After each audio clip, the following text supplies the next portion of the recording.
Buzeen Ruuttaadhaanii jireenya Abrish keessaa bahii jireenya mataa keetii jiraadhu.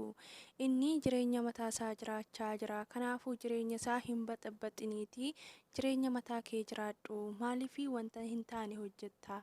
Osoo dhugumaan Abrishiin jaalattee dhugumaan Abrishiidha daa'ima dahuu barbaadde nama abbaa manaa kootii boruu gaa'ila koon itti fufaa ookaniin immoo ilman irraa godhadhaa kan jettu taate atiini viidiyoo san hin waraabdu ture. Erga akkas barbaaddee viidiyoon maaliif si barbaachise? Viidiyoo san waraabuun maaliif si barbaachise? Kun immoo yoomumaayyuu ta'uu hin danda'u. Inni immoo nan beekaa wanta takkaayyuu wanti raawwatame hin jiru jedhe. Kanaafuu jireenya isaa keessaa bahi. Sanirraan kan hafe akkatti natti naasa'inii sakanni jedhette. Sakkanii gadi jette. Ruuttan shaggaan godhe maal fiddatteen immoo Ruutta? Haaraa akkanatti walitti hin deddeebisinaa. Boruun isaa alfattu. Boru wal saalfattu. Nagaa isiniif haa ta'u, anis jira galata Waaqayyoo, nagaan na bira jiraatu isin bira isaa jiraatu. Innaa viidiyoo kanaa laayikii, sabskiraayib, sheerii gochuun irraanfatina. Innaa akkuma argitanii Ruuttaa fi Hermeellanii har'aa baay'ee walitti bubbu'an jechuudha. Innaa nama dabbaraa nama hin gammachiisu maatiidhaan maatiitu wal lolaa jira waan ta'eef jechuudha. Garuu haa ta'uyyuu malee Ruuttaan dhugumaan daa'ima garaa qabdiyyuu hoo ta'e yookaan ka Abrishii yookaan kan nama biraa ta'uu danda'a jechuudha. San rabbitu beekaa jechuudha. Innaa sa'aatii akka nama bal'atee jiru kana keessatti immoo wanti dhokatee bahus hin jiru. Ulfaa yoo taate ani garuu ulfallee jedheen amanuu garuu immoo Ruuttaan ergixanyumaan ulfa jettee haasofti jechuudha. Naman ajaa'ibu hin ajaa'ibu hin jedha dhugaa rabbii. Dhugumaa garuu guyyuma takkaan ta'ayi. Yaa Rabbii. Innaa dursarratti jechuudha obboleettii Abrish Buzee fi akkasuma Deebatu waan dhufe jechuudha. Isaan illee sababa dhufanii fi Buzee fi Ruuttaan yeroo kanatti haalli isaan keessa jiran ni argitan jedhee yaada. Waliin fedhanii yookaan immoo wal dubbisanis immoo hangas maraa. Innaa sababa saniif immoo sababa Deebatiin wal arguu waan barbaadanii fi isa gidduu godhatanii wal yaamanii jechuudha. Innaa Buzeen wanta itti haasoftu waan qabduu fi kan isaan yaaman jechuudha. Innaa akkuma sanii Buzeenii wanti Ruuttaan gochaa jirtu naaf hin galle. Viidiyoo kaleessatti irratti illee dubbadheen ture. Har'allee irra deebiidhaan nan dubbadha. Maaliif jettanii namni kaleessa viidiyoo akkasii waraabe? Haa immoo boruun abbaa manaa koon godhaa, abbaa daa'ima koon godhaa, abbaa daa'ima koo lammataan godhaa. Borummoo daa'ima biraan dabalaa fi namni jedhee yaadu tokko viidiyoo akkasii waraabuun isan barbaachisu ture. Osoo akkasitti yaaddu ta'ee akkamittiin viidiyoo akkasii waraabdu ture? Daa'imtillee dhugumaan hin jira natti fakkaatu. Osoo jiraatu ta'ee nu gammachiisa malee wanta nu gaddisiisu miti.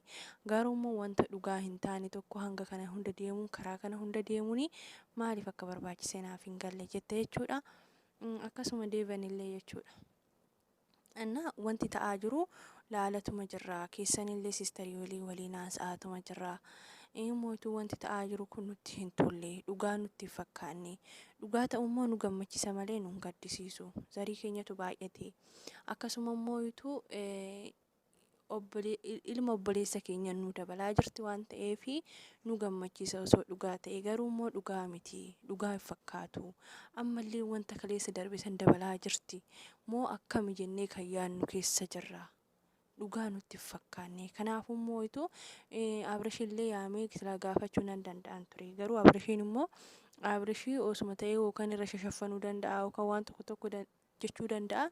Kallattumaan Ruuttaa gaafanna innee gara Ruuttaa dhufne. Kanaafuu immoo dhugaa baruun immoo anaafis isaafis hunduma keenyaafuu bareeda. Jenneeti kan dhufne jedhanii akkasuma hin dhufanii. Dhufan kagarana. Innaa Ruuttaan immoo achuma keessa dhufte jechuudha. Ruuttaan dhufnaan nageenya wal gaafatanii booda wanti ta'aa jiru kuni ifa nuuf hin taane, ifa akka nuuf gootuuf fi kan nu si haamne. Akkasumas illee immoo waan tokko Buzee si gaafachuu waan barbaadde fi wanti ta'aa jiru kuni likkiidhaayi. Moo wanti ati gochaa jirtu kun isa kaleessaa deebisuuf immoo Abrishiin kara kanaan deebisuuf immoo kan kana goote dhugumaan immoo daa'ima ulfi kun dhuguma moo yoo dhugaa ta'e nu gammachiisa. nun gaddisiisutti gammanna. Sababa kanaanu waaqayyo waliin deebisuu danda'a. Garuu moo'itu dhugaa hoon taane wanti kun kana caalaa babal'achaa deema. Kana caalaa wal lolaa deemtan malee walitti dhiyaachaa hin deemtanii soba'uu ta'e. Dhugaa ta'e dhugaadha waan ta'eefi wanta namni kamiyyuu gammadee fudhatudha. Jedhee jechuudha deebanillee. Innaa Buzeen immoo wanti si gaafachuu barbaade wanti kun dhugumaan dhugaadha moo akkamii jettee gaafannaani eeyyeen dhugumatti dhuguma wanti sobuuf hin jiru. Dhugaa ta'uu isaa moo'itu isatti illee himee hin jira. Kanarraa kanaaf moo'itu ana gaafachuu osoo hin taane isarraa illee mirkaneeffachuu qabdanii. Namoonni tokko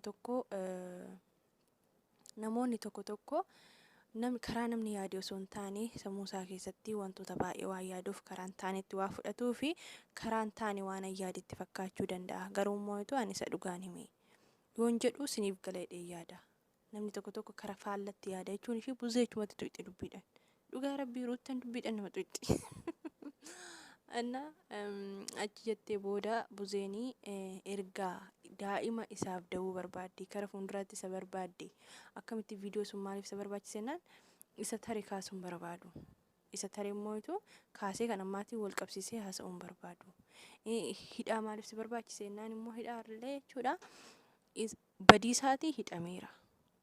Badiin balleesse hidhameera. Kanarraa kanaaf homoo hin jiru. Jetteeni Buzee ruuttanillee tirfii haasofti dhugaa dubbachuuf. Namoonni baay'ee nama yookaan viidiyoo kanarratti Buzee waan aartee loltee fi Buzeetti duuduu danda'u jechuudha koomentii ilaalle waan ta'eef. Garuu moo'itu Buzeen likkii jirti. Namni abbaa manaa koo boruu wajji jiraadha akkamitti viidiyoo waraabee nama biraatti dabarsee kenna. Bakka kanatti likkii miti. Garuu immoo dhugumaan daa'ima garaa qabdi taanaan immoo dhuguma isa barbaadde viidiyoo sunillee yookaan isheen gara isa deeffachuutti waa yaaddee ta'uu danda'a jechuudha. Hin beekamu. Yookaan tasa uumamuu danda'a. Tasa illee uumama ta'uu hin danda'u. Innaa maaliif barbaadde jennaan nuyi daa'ima dhuumuufi miti kan wanta san keessa seenne garuu moo'itu waaqayyootu nuuf kenne nuyi miti kan uume daa'imatti. Innaa eeyyeen isinii miti ruuttan dubbii nama tuqxi eeyyeen isinii miti garuu kan uume waaqayyoodha. Abboo jecha Buzeenii hin aarte jechuudha. Akkanatti haasoftuun barbaadu. Mataa kee taragaaggaasisii sakanni jedhette sakanni jedhi.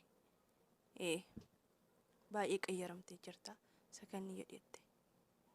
Akka umrii keetii naasa'e jetteen immoo ruuttan jechuudha. Guddummaa kee wallaalte akka umrii keetii naasa'e.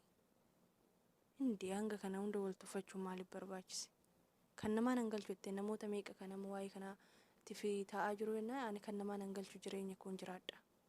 Innaa jireenya keenya jiraadha waytu jireenya mucaan baxaxin arrafadhu taa'i jireenya mucaa keessaa bahi. Maa gammadee jiraatadha maa jireenya isaa jiraatadha bu'ii mataa isaatirraa gadi jette. Aartee wanti iyyuu gattee biraa deemte jechuudha. Viidiyoo iyyuu dhumaan teenye hin deemte. Innaa maal ta'uudha jettee ruuttanii namni kamiyyuu karaan taane natti dhufe karuman taane sanii nan deebisa. Nama ittiin waliigaluu danda'u qofaaniin waliigalee haasa'a malee nama hin taane yookaan namni anaan waliigaluu hin dandeenye dhufe taanaan akka abbaa sun dhufettan deebisatte. Lolaanis ta'u haasa'aanis ta'u akka abbaa sun natti dhufetti kanan deebisu jechuudha ruutta. Amma kana hunda maaltu wal siif ficcisiisas? Hara taa'arii hara hin fokkisaa. Deeban rakkatee rabbuma carraa kana godhe dhumarra garuu ammumaayyuu dhugumaa jedhee gaafannaan eeyyeen dhugumaa yookaan hin beenu ammumaayyuu marammaramee ilaaluu dandeessa. Ulfa dirqama ulfoofteedhaaf akka Abrish ta'uu hin danda'u dhugaa rabbii. Abrishis ta'uu danda'a nama biraatis ta'uu danda'a jechuudha erga isaan adda ba'anii tureera waan ta'eef. Yoommoo Abrish ta'e dhugaa rabbii das namadha malee nama hin gaddisiisu hin jettaniis. Ulfummaan isheetu dhugaa yoo ta'e mirkanaa'ee. Garuu moo'itu beekamu hundumaafuyyuu. Innaa viidiyoo laayikii sabskiraayib sheerii gochuun hin raaffatinaa hanga viidiyoo biraatti walitti deebinutti nagaan naaf turaa baay'ee.